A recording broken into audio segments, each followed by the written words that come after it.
The weather also played a major role in the Supersport Championship at Donington, as 3 of the championship contenders fell badly in the wet Friday qualifying session.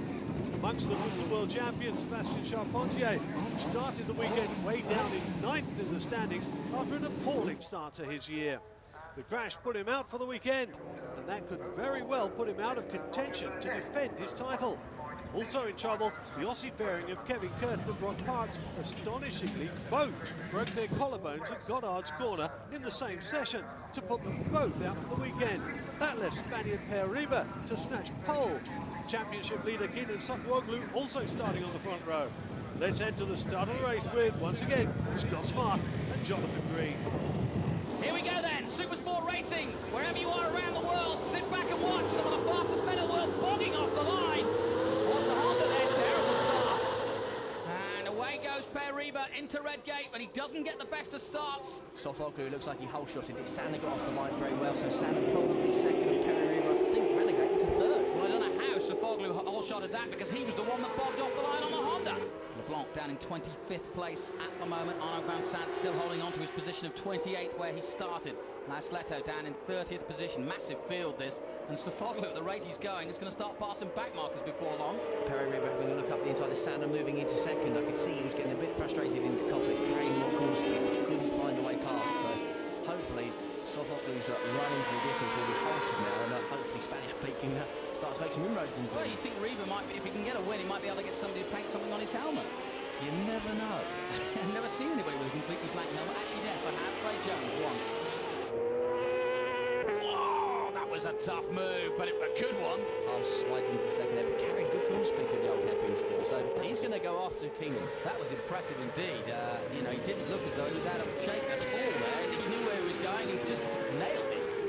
Yeah, Barry Bannerman, he's the sort of guy that's always there, but then sort of fades at the result time. You know, that was a bit close. And talking of Bannerman, yes, with the Bannerman as he came through there. I think the bike struggles to be quite as competitive as the Hondas around it. Right, into Redgate they go and down towards Hollywood, and Harms is sniffing the chance for a famous first victory for himself. We've just got to hope Carpenter keeps his head here and just takes his time to make a safe pass as opposed to get all excited about getting into the lead. Yes, and you know what that's all about.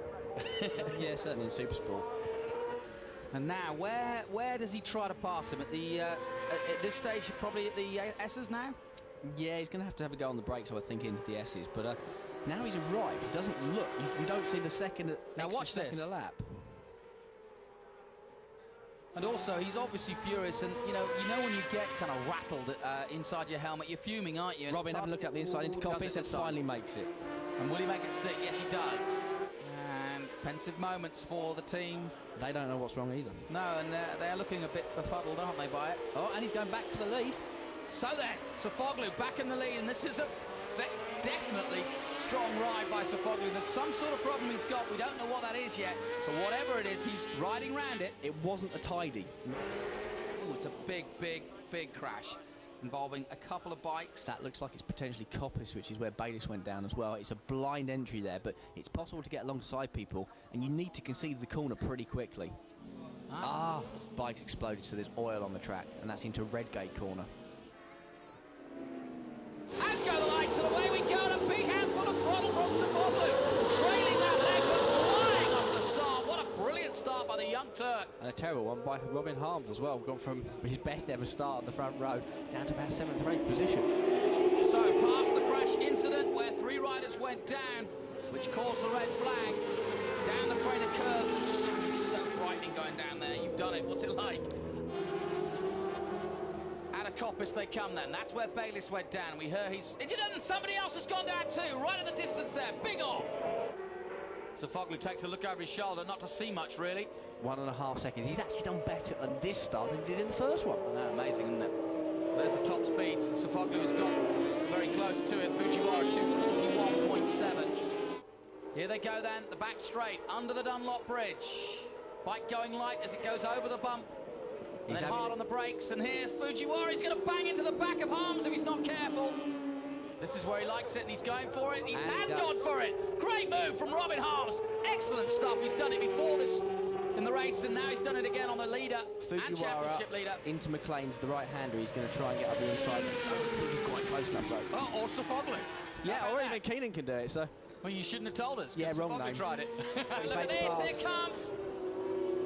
Oh, Fujiwara jumping into second place. It's his turn at the front now, maybe. Correct. Robin Harms up the inside into the old hairpin again. Here he comes. He's Look. going to do it. Yes! Goes into second place. Now he's got to make that move on McLean's. One corner to go, and Blown it by doing that. Fujiwara jumps up to second place. Harms is going to try and make a move at Goddard's at the last chance. And here he comes up the inside of Fujiwara. You know he's done it.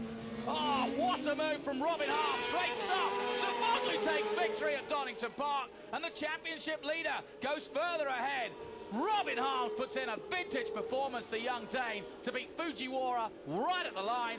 And Jonesy gets fourth place. It was without doubt the best race so far this year, with Sofoglu leading in the opening stages and then having to redo all his hard work at the restart while being pushed by Robin Harms and Katsuaki Fujiwara all the way to the flag. It was the young Turk's first outing at the circuit, and that win now increases his lead to 27 points.